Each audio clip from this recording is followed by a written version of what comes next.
somehow, some way, we begin this segment on the topic of Nazi text messages leaking. And you're probably thinking, Luke, we talked about this. Or are you talking, did you misspeak? Are you talking about the swastika flag that was in the Republican congressman's office? No. Are you talking about the Young Republicans group chat where they said, I love Hitler? No. I'm talking about a new Nazi chat leak scandal.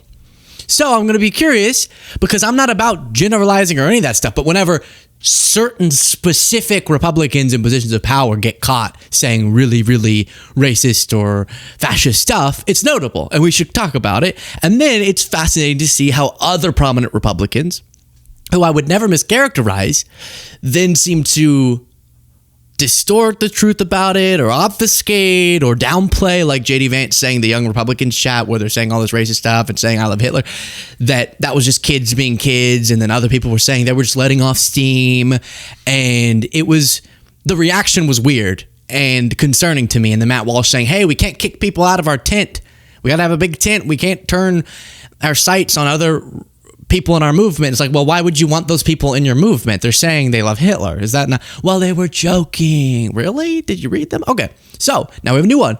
They said we shouldn't care about the Young Republicans one because they were kids, despite them being 30s. Some of them were in their 30s. And because they weren't in positions of power, despite one of them being a state senator and another one having been in the Trump administration. Well, now we have a Trump nominee, someone Trump handpicked to be in a position of power to lead a whistleblower agency. Oh, I'm sure he'll do lots of good oversight. But he's been selected to lead the Office of Special Counsel, Paul Ingrassia. And this is what we found out about him. Trump nominee says MLK Jr. holiday belongs in hell and that he has a Nazi streak. So, interesting. I remember when I don't know if I want to tell that story. I'll say the first time that I kind of like soft launched coming out to somebody, I said, I think I might have a little bit of a fruity streak. I said that to my cousin. And that's how he's speaking about being a Nazi. He's like, I think I might have a little bit of an attraction to Hitler, which is... Some people would say my statement was worse than what he said. Shocking. But you have this. MLK Jr. was the 1960s George Floyd, and his holiday should be ended and tossed into the seventh circle of hell where it belongs. Paul Ingrassia, Trump nominee, to lead the Office of the Special Counsel. Right? Okay. That's one text exchange. And the person he was texting with said, Jesus Christ. Then he said, I do have a Nazi streak in me from time to time, I will admit. And then he said, in relation to Vivek Ramaswamy, he said, never trust a Chinaman or Indian, never, about another Republican. Disturbing stuff. Again, says we need to make Kwanzaa illegal. MLK Jr. Day, Black History Month, Juneteenth, every single one needs to be eviscerated. And then he said we need competent white men in positions of leadership. The founding fathers were wrong that all men are created equal. We need to reject that part of our heritage. So, now I'm speaking to MAGA. Think about liberals seeing that. And you feel like the term Nazi or racist or fascist gets thrown unjustly at you too much, right? And so then texts come out, someone Trump selected. It's just a guy, but then also you have the Young Republicans, and then also you have, but okay, in this case, it's a guy, Paul Ingrassia. He's responsible for his own words. It's not about this is representative of every single person who thought they were an ally with him, blah, blah, blah. But now you have these very clear, like, I don't believe in our founding principles, even though we're obviously not living up to them then, but what we should try to live up to, which is every person is created equal. And he's saying, I don't believe in that. Because white men, woo! And because, Nazi streak, and put Martin Luther King Jr. Day in hell. So the way that you would make sure, as I do when I see unhinged people who get associated in my movement being unhinged, is you go, that is a complete abandonment of what I believe. What gets suspicious or infuriating or scary is when people who I would assume wouldn't agree with statements like that go, who cares? You should be as outraged as any liberal, just saying, of course we don't want that person in a position of power. Excuse me? Of course Trump should withdraw his nomination. Of course he shouldn't be anywhere close to the centers of power. I haven't seen yet how the more prominent, powerful Republicans have responded to this, but very similar things were being said in those young Republicans chats, and some prominent Republicans did denounce them and found them horrible. And J.D. Vance said, it's just kids being kids. Is that him? Again, another movie villain. Look, who even wears a scarf like that? Who wears a scarf in a tuxedo? I've never seen such a thing. A red scarf in a tuxedo? I mean, it's sickening. And the texts, too. But the scarf. No, so then let me remind you of whenever the young Republican, the chair of the New York, right, all these top young Republican orgs were in this chat and saying horrible things. J.D. Vance said about people in their 30s, some of them, it's kids being kids. While you watch, please do, if you appreciate the show, click the subscribe button. Just below that video, you click it. That's all you got to do. Support the work we do. By focusing on what kids are saying in a group chat, grow up. I'm sorry. Focus on the real issues. Don't focus on what kids say in group chats. But there's another angle to this. Kids saying group chat. So this guy's 29. Are we going to use that again? Listen, Paul Ingracia. I keep forgetting his name. Sorry. Paul Ingracia. Am I pronouncing that correctly? Ingracia. Yeah. He was going through sort of a difficult time. You know, he was dating this girl and he found out it was his second cousin. And it was kind of like, dang it. Second cousin, like, do we keep dating? Do we get married? We could keep this a secret, but what if we found out? And so sort of the strife in that moment led to him just having a lot of energy to get out. And that comes out for a lot of people saying they have a Nazi streak and they should banish MLK Jr., right? It's sort of, it's a way that people vent their anger. That's not a real story. I'm just saying, is he going to do that about the 29-year-old? He's a kid. And is he going to say he should still head this important office? I'll be curious to see. Now, I saw a post from Mike Nelson saying the good news for Paul Ingracia is that his Nazi text story has distracted from his forcing a subordinate to stay in his hotel room story, which had distracted from his advocacy for Andrew Tate, which had distracted from his practicing law before he passed the bar. So there's already reasons. I'm trying to think, there was a different recent example of this, like Hegseth. Right before his hearing, we learned a lot more bad things about him, and it was like, those are bad, but we already should have known he shouldn't be the Secretary of Defense. And apparently he didn't want to be the Secretary of Defense. He wanted to be the Secretary of War. So there were plenty of reasons before. And then you learn worse things. And it's like, okay, now you really should know. Similar thing here. There were plenty of reasons with who he was associating with and the things that we already knew about him that he shouldn't be nominated for anything in the government. And now this is just another layer on it. And that story you heard a reference to, this is diabolical. Okay?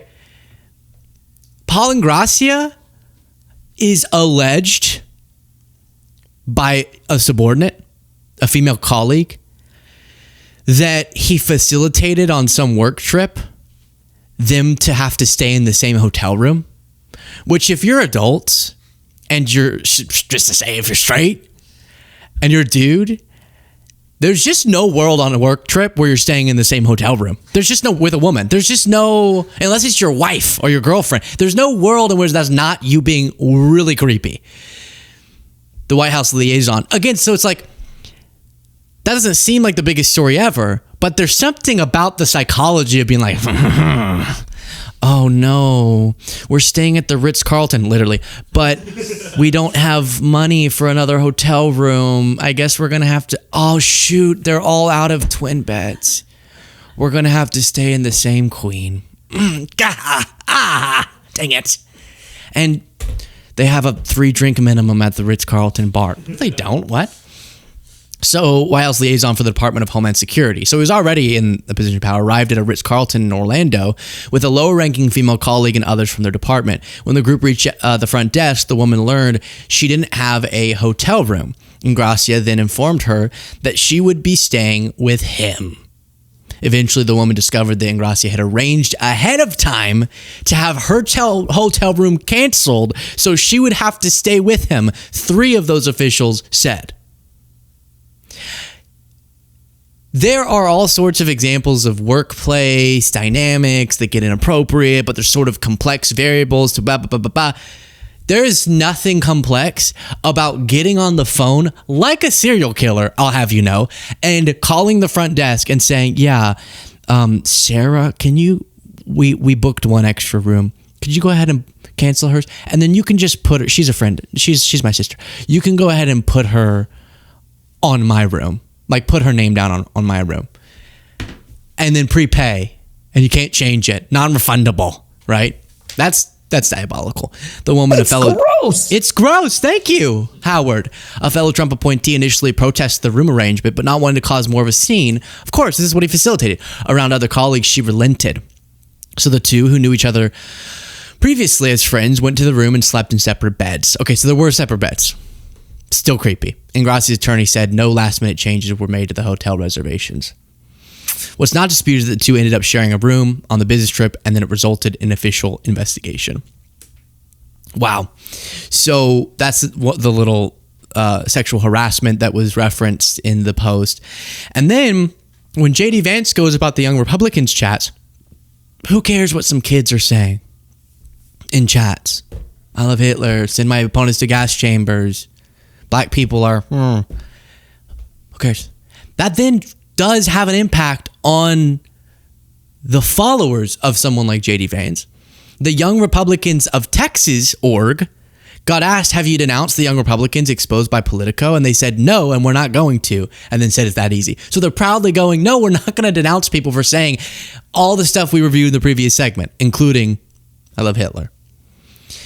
And then I saw this Joshua Hames, who is a Christian nationalist podcaster, Right Wing Watch had this clip, was up to no good. And again, I'm about figuring out a way that as passionately as I believe my stance is, and as opposed to a lot of the people on the right that I am, I never participate in overgeneralizations or mischaracterizations of my opponents.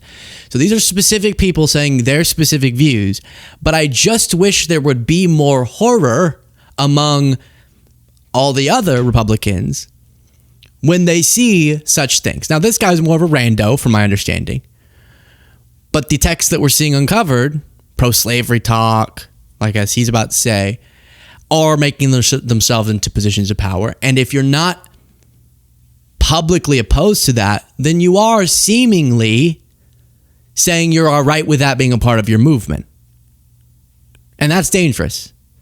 And for so long, the right said that there was an unhinged part of the left, or they still say this, and then they'll say it's like, whatever, communist terrorists or something, but that you have to push those people out of your movement, otherwise you're all them. And they're not holding themselves to that standard, as more prominent people than we have ever seen are being caught up in this. So here is this podcaster. The institution of slavery is not inherently evil. I know. Some of you guys are upset by that. Some of you guys are saying, I've been saying that for years. Okay, I'll take it a step further. It is not inherently evil to own another human being. I know. Just wait. Some of you guys are really upset, but let's talk through this, because it is very important that every Christian affirm what I just said. And not only should they affirm it, every Christian... That's the other part.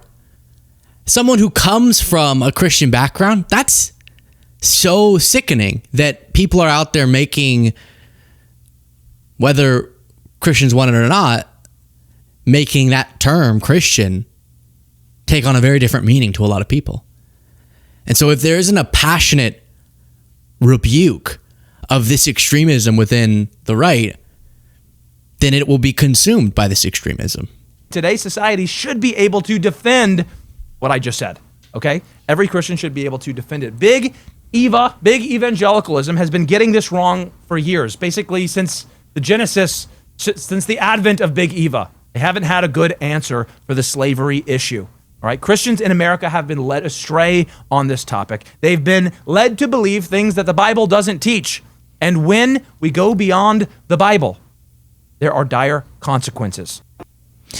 And this type of extremism, again, finding examples of it popping up in now nominees and state senators, etc., is concerning.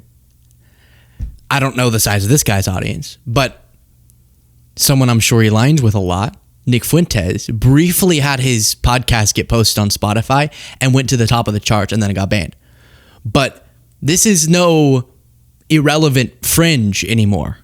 This proud, in this case, pro-slavery stance, in some of the other cases, pro-white supremacy. It's far too mainstream, and people are being radicalized. And I, in a different segment, addressed why I think that's happening and what I think we can do about it. I won't get into that all again, but it's scary. And it all, as scared as you should feel by that, like imagine thinking, you know what, the Christians have really gotten wrong. They're too against slavery. That being your take is just deranged. But what it should serve as, yes, is frightening, but it's just a motivator to make sure rational, moderate thinking, common sense, compassionate, economically literate, dignified stances, the obligation to advocate for those and make sure those win is that much more important when what we could end up losing to is so dangerous.